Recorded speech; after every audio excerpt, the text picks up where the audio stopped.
Bom dia, boa tarde, boa noite a todos e todas.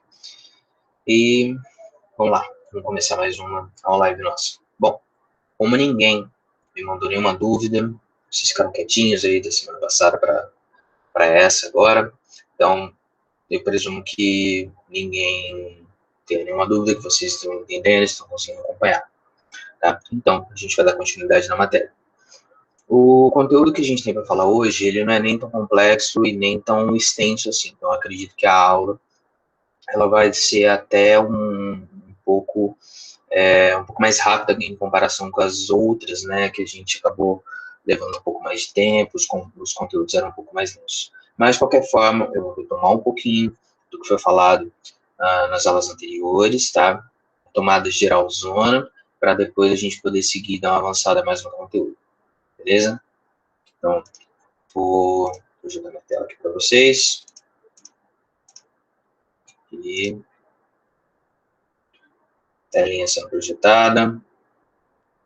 Beleza. Bom, lembrando que esses slides que vocês estão vendo aí, vocês têm acesso pelo Google Classroom, tá?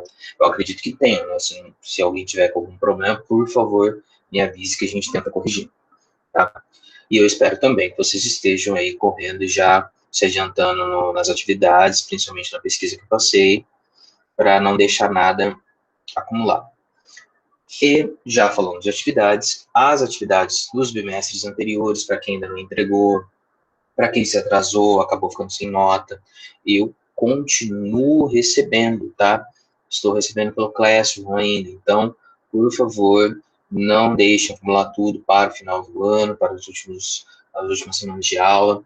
Já vou me adiantando, quem puder fazer isso, faça, que vai ser melhor.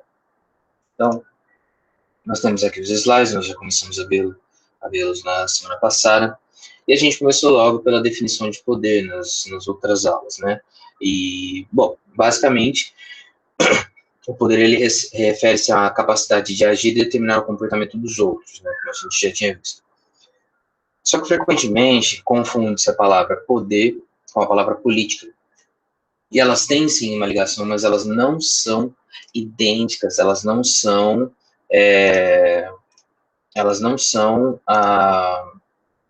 sinônimos umas das outras, apesar de que uma está atrelada à outra, né? Então, assim, de modo comum diz, por exemplo, que política é a capacidade de governar, né? Ela também está relacionada à capacidade de fazer escolhas, a partir de conceitos, tal. Num sentido mais resumido, a política ela seria tudo aquilo que diz respeito ao espaço público, né, quando está se tratando aí de um tema relacionado ao governo em si. Porém, a política, ela é em si o exercício do poder, tá? Então, o ato de se aplicar poder é um ato político em si. E como todas as relações são também relações de poder, como está dizendo aqui no slide anterior, acaba que todas as nossas relações são um pouco relações políticas, porque o poder está estabelecido em todas elas, né? Então, política seria a aplicação desse poder, o ato, a realização desse poder. Definição de Estado, né? O Estado, ele é uma sociedade constituída por um grupo de indivíduos organizados. Só que o Estado, ele pode ser denominado como, por exemplo, uma sociedade política. Ele possui normas jurídicas escritas, ele visa o bem público comum, ele possui todo um conjunto de normas e regras, e ele é constituído por um grupo de pessoas, ele possui um limite territorial plenamente definido, né? Subsolo, aéreo, fluvial, marítimo e por aí vai. Então, o Estado, ele é uma sociedade política constituída e reconhecida também publicamente por outros estados. Isso também é muito importante, tá? E aí nós já entramos na teoria do Max Weber. Esse sociólogo alemão, ele pensou várias situações ali dentro da sociologia, né? Desde, por exemplo, para entender o porquê que o capitalismo se aflorou tanto ali na Europa, principalmente a partir do fim da Idade Média e o início da Idade Moderna. E ele também pensou as estruturas de poder.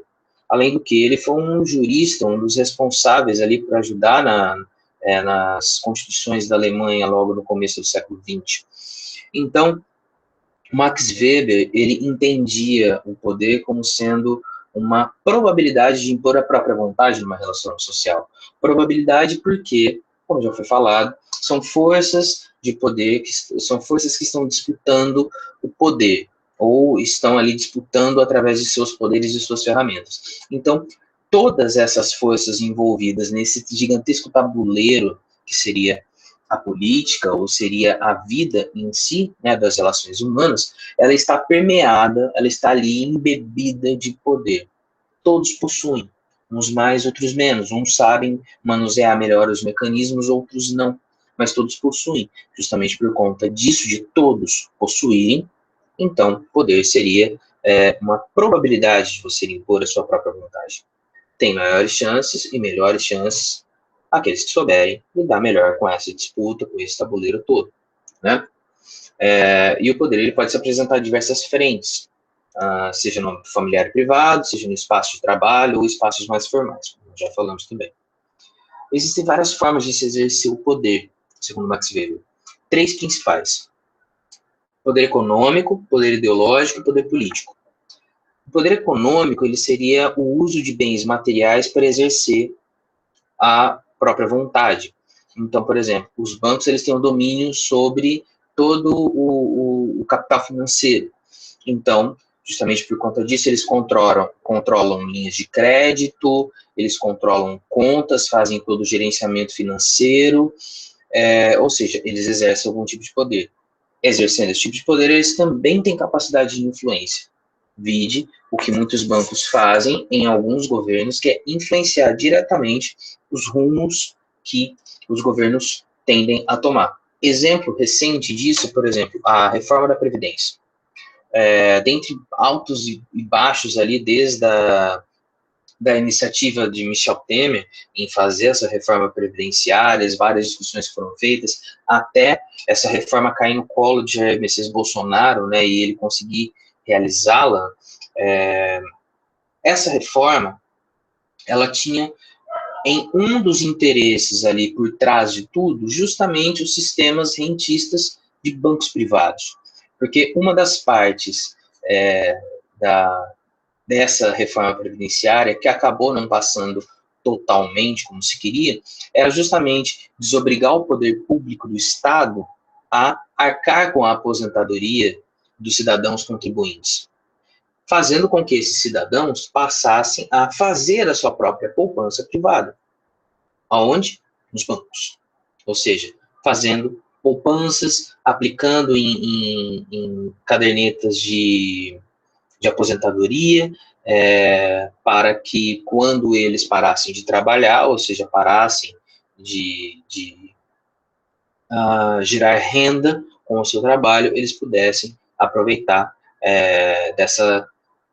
desse rentismo todo, né? Então, isso seria, por exemplo,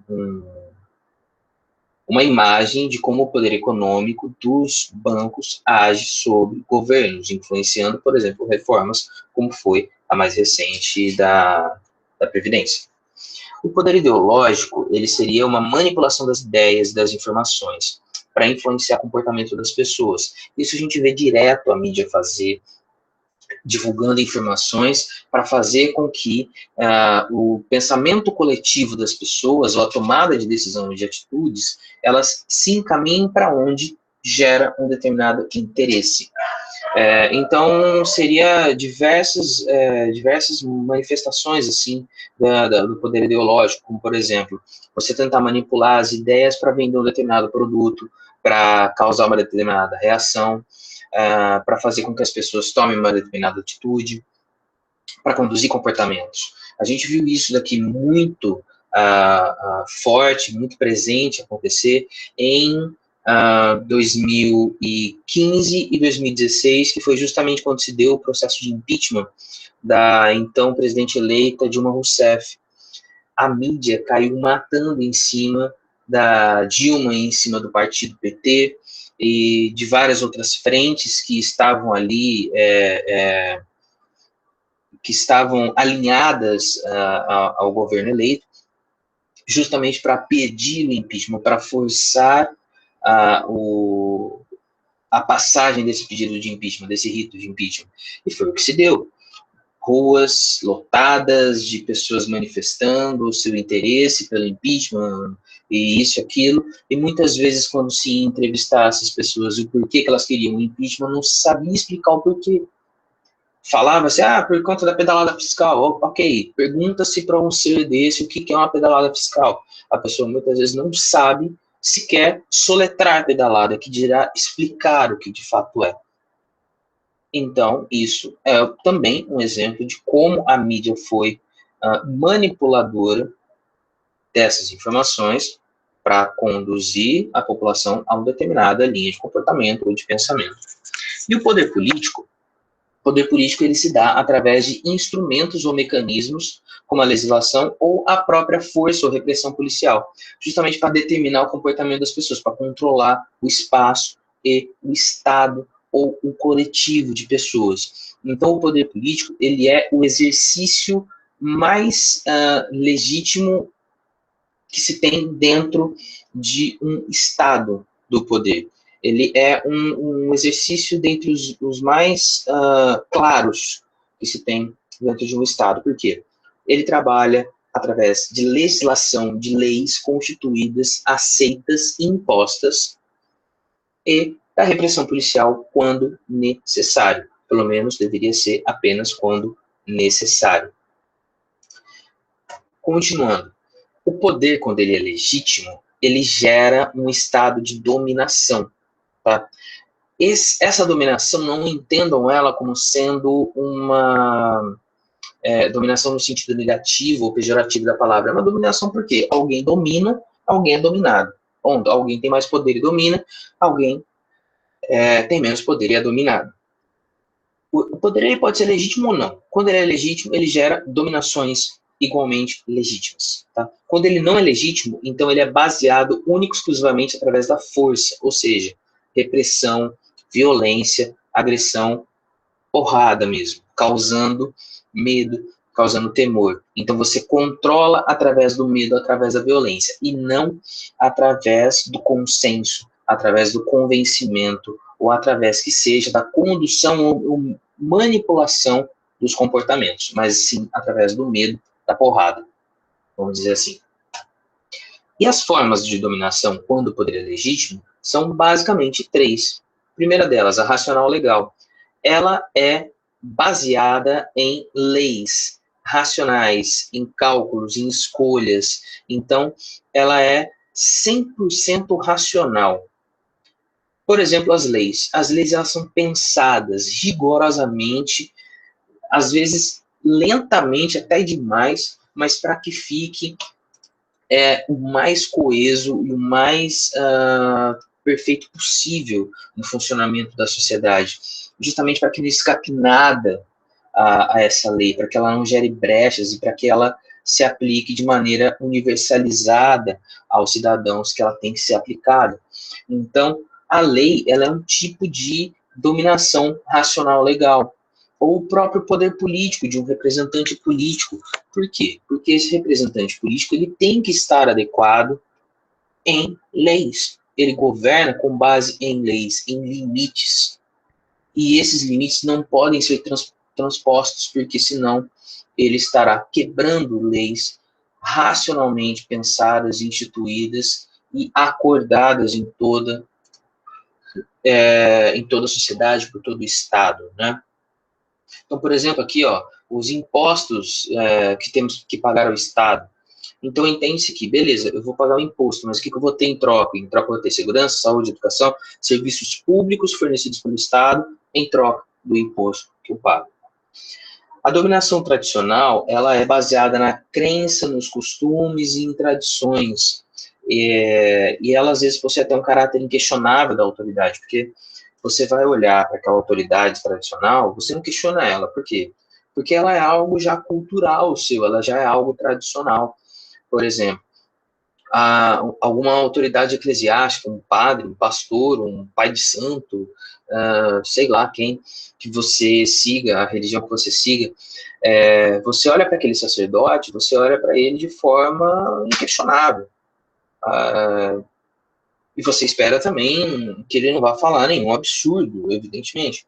Mas ele representa aquela religião, então ele possui essa aura tradicional, cultural em volta dele, que gera, que lhe transmite todo esse respeito e também toda essa dominação.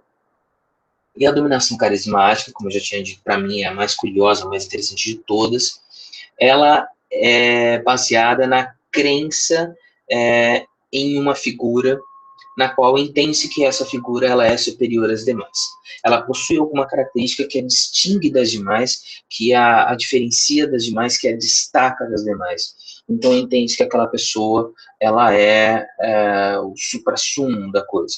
Então o carisma aí não tem a ver com beleza, novamente falando. O carisma ele tem a ver com justamente essa atração provocada com o público, com essa capacidade de atrair massas em volta de si mesmo. Essencialmente, todo político eleito ou candidato que seja, que se preze, ele tem que ter, no mínimo, um pouco de carisma, justamente para atrair as massas. O que se observa é que, a depender do tipo, né, de relação política que se estabeleça dentro de um Estado democrático de direito, as figuras mais populistas ou mais carismáticas, elas tendem a ganhar as eleições. Por quê? Porque elas são mais populares, porque elas têm mais seguidores, porque elas, consequentemente, vão ter mais votos. De uns tempos para cá, é isso que nós vemos acontecer na política brasileira, né? Os mais caricatos ou os mais famosinhos influenciadores, eles acabam tendo muitos votos. Isso não só na figura de presidentes, deputados, senadores, vereadores também. Quanto mais famosa for a figura, normalmente mais votos ela tem, porque ela também possui mais seguidores em volta de si. O exemplo que eu citei outra vez foi duas figuras icônicas, né? O ex-presidente Lula e o atual presidente Jair Messias Bolsonaro. Os dois são carismáticos. Porém, o carisma ele é algo extremamente subjetivo, porque, por exemplo, para mim, o Bolsonaro não atrai nada na imagem dele. Jamais teria meu voto, nem sequer tem minha paixão ou consideração. Já o Lula já seria algo a se pensar na conjuntura política. Já é uma pessoa da qual a trajetória política eu já admiro, acho interessante e confesso até que já votei nele. Mas são fatores subjetivos isso. Há pessoas que se atraem pela figura do Jair, há pessoas que se atraem pela figura do Lula. Então, é algo completamente subjetivo, não existe um molde específico, não existe uma fórmula específica de como lidar com isso. Fato é, esses líderes, eles precisam desse elemento carismático para atrair as massas, para dialogar com essas massas, para tê-los próximo de si. Apoio popular é fundamental para qualquer estadista, para qualquer governante. Bom, e agora, finalmente, continuando, né, e dando seguimento na nossa matéria. Vamos falar sobre conceito de governo e forma de governo. Bom, governo em si, ele é a autoridade que administra o Estado, ou seja, governo é o poder em exercício, é o ato de governar, é o ato de dominar. Então, ainda o poder, ele também, o governo é a forma de exercício do poder político do Estado no ato de governar a sociedade em si. Como eu falei, é o ato administrativo, é a governância, é o poderio do Estado na própria administração. E existem algumas formas de governo, algumas mais famosinhas aí ao longo da história e trajetória da humanidade, outras nem tanto. Nós destacamos aqui 3. A primeira delas, a monarquia, depois a aristocracia e a democracia. A monarquia seria o governo de um só, como diz o nome, mon seria literalmente um, e arquia seria o governo, ou seja, o governo de um só. Nós vemos representados aí por principados, por reis e tudo mais, né? Normalmente ligado a essa noção de nobreza e etc. A aristocracia seria o governo dos melhores. Aqui se tem vários filósofos e pensadores em torno disso. Seria uma definição de um grupo que seria composto pelos melhores dos melhores da sociedade, filósofos, cientistas, pensadores, etc., né, seres intelectualizados e ascendidos socialmente, intelectualmente, etc., espiritualmente, que governariam a sociedade e controlariam os rumos desse povo. E a democracia seria o governo de muitos, ou o governo do povo, na qual o povo toma as rédeas políticas. E nós já vimos nos bimestres anteriores que a democracia ela pode se apresentar de diversas formas. A democracia direta, lembrando aí a ateniense, né, antiga, a democracia representativa, lá dos confins da Revolução Francesa, e a democracia mista ou a democracia semidireta, que seria um exemplo até um pouco rudimentar, mas o que se tem aqui no Brasil seria isso, na qual o cidadão ele tanto escolhe representantes políticos para cargos eletivos, né?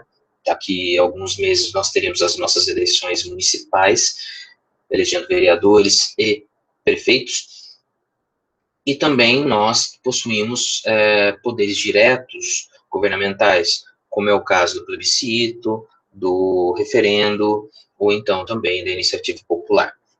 E ainda nós temos as formas mais predominantes de organização do Estado moderno. Essas formas mais predominantes, elas seriam em torno da monarquia e da república. A república, ela já é uma palavra em latim que ela significaria coisa pública. Re de res, coisa, e pública, que seria de todos. Ou seja, seria o ato de você considerar que a sociedade e o governo dela seria de todos, estendido a todos. A questão é quando se pensa esse todos, porque esse todos muitas vezes nem são todos de fato. Às vezes é um grupo um pouco mais privilegiado do que outros. Mas isso depende muito de qual sociedade estamos falando, isso tudo da caminhada histórica que tem que ser analisado. Bom, a monarquia, ela admite formas absolutistas e constitucionais. No primeiro caso, predominante até o século XVIII. E o poder governante é vitalício e hereditário. Já no modelo constitucional, o poder do soberano é limitado pelos outros órgãos, como parlamentos e gabinetes. Então, a monarquia, historicamente, ela possui duas formas básicas, né? A monarquia absolutista, na qual possui-se ali um soberano, o cargo dele é vitalício, ele vai designar esse cargo a quem ele quiser ou quem ele for por direito de sangue, né? O direito hereditário. E tem um outro fator, o fator irresponsabilidade. Esse soberano, se ele é o dono de tudo, né, o senhor de tudo, ele não precisa assumir responsabilidade de nada. Dando certo ou dando errado, ele não precisa assumir responsabilidade de nada. Evidentemente que se der certo as medidas governamentais, ele vai querer tomar o controle da situação e dizer que foi ele. Evidentemente que se der errado, ele vai querer transferir a responsabilidade para outro. E uma forma de controlar as monarquias absolutistas foi justamente criar monarquias constitucionais, na qual, beleza, um príncipe, um rei, um duque, sei lá, que nome se queira dar, vai governar enquanto monarca. Ok. Ele é o governo. Aquela pessoa é o governo. Ok. Mas ela tem que obedecer regras e limites que são dados por uma constituição ou uma carta magna. Um dos primeiros países a possuir essa forma de monarquia foi justamente a Inglaterra, para controlar os abusos causados pelos reis, para colocar rédeas e limites nos reis. Tudo isso através de uma Constituição. Já a República, ela se opõe rigorosamente à forma monárquica.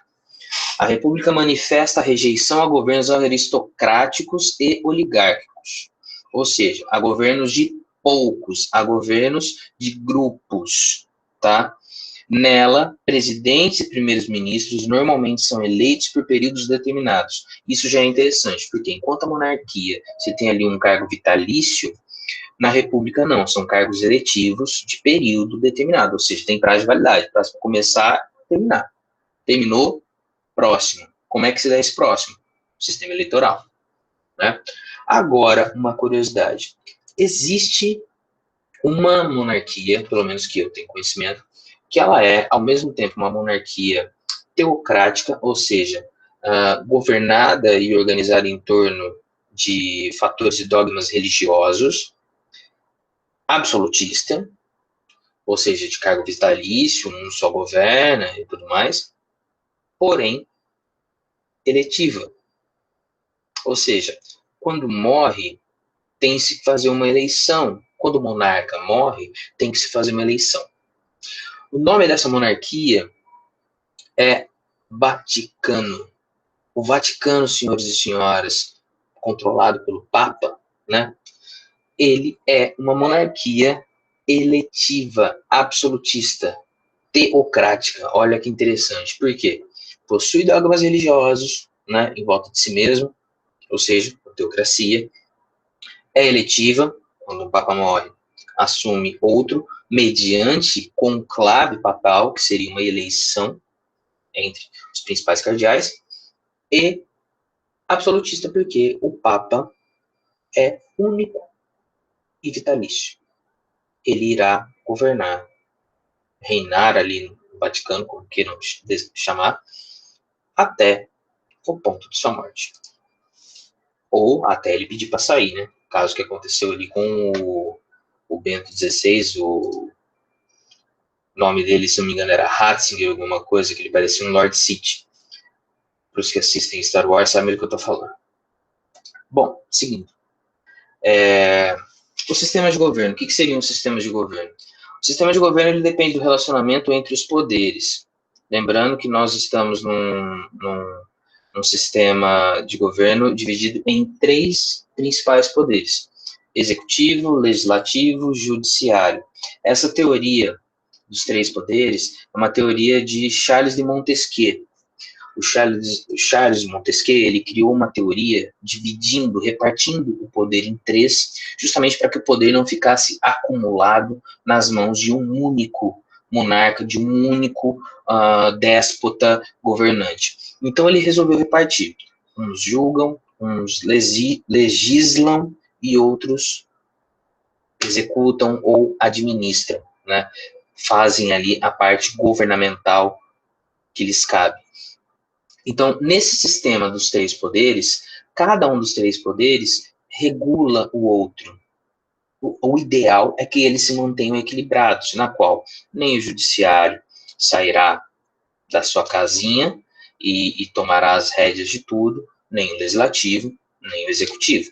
No Brasil, nós temos o judiciário respondendo aí por todos os órgãos judiciários em si, né? Por exemplo, Supremo Tribunal Federal, Supremo Tribunal de Justiça, etc., né? As instâncias jurídicas. No legislativo nós temos deputados federais, senadores, deputados estaduais, vereadores, e no executivo nós temos presidente, governadores, prefeitos. Os 2 sistemas de governo que predominam no Ocidente são o presidencialismo e o parlamentarismo. Tanto presidencialismo quanto parlamentarismo podem ser unicamerais, ou seja, apenas um órgão legislativo, só tem ali um grupo que legisla, ou senadores, ou deputados, ou bicamerais, mais de um órgão legislativo. No caso do Brasil, nós temos o sistema presidencialista bicameral. Nós temos a Câmara dos Deputados e o Congresso dos Senadores, né, que são representados ali por aquele simbolinho, né, o prato caboclo para cima e o prato caboclo para baixo, ali na Câmara Legislativa de Brasília, né, as 2 torres de centro e aquelas 2 câmaras ali representadas. Vamos ver. Deixa eu ver para onde nós estamos indo. Ok. Vamos fazer o seguinte. No nosso próximo encontro, na nossa próxima aula, eu vou continuar a partir aqui de onde nós paramos, do presidencialismo. Hoje nós fizemos uma retomada geral, falando aqui da teoria weberiana, exercício de poder, poder legítimo, dominação, falamos sobre as formas de governo também, monarquia, aristocracia e democracia, falamos a principal diferença entre monarquia e república, que uma opõe a outra, e falamos um pouquinho sobre o sistema de governo, incluso aí também a teoria dos três poderes de Charles Montesquieu. A partir da semana que vem, nós já vamos finalizar falando aí mais um pouquinho sobre a parte de presidencialismo, parlamentarismo, os partidos políticos, sistema eleitoral e finalizando bem rapidamente sobre os modelos de Estado historicamente constituídos. Beleza? Bom, então a aula de hoje foi um pouquinho mais rápida, um pouquinho mais breve. E por hoje é só. Se tiverem alguma dúvida, mandem para mim. A próxima aula eu tiro, tá? A gente conversa, se alguma coisa não ficou claro. E até o próximo encontro. Beleza? Valeu. Tchau, tchau.